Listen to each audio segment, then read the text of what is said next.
الان ويونس بيلعبها. سلام يابا، هزت قلوب العراقيين، هذه هزت قلوب العراقيين يا يونس. بيلعبها وفي العارضة كرة مباغتة بتعود للعراق عالية. السلام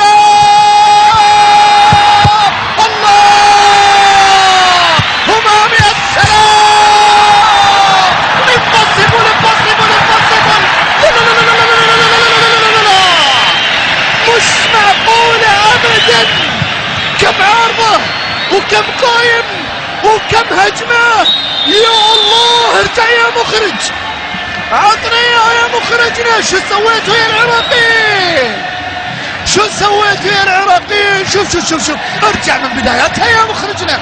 شوف هني للعراق عالية وعرضية، عدت ووصلت ويونس سدد وشالها وليد ومرة ثانية همام. طم والله شيء مو معقول، شيء مو معقول. يونس شوف كيف شاتها، الدقيقة عراقية، دقيقة حريقة مو بدقيقة. الله لا مو طبيعي.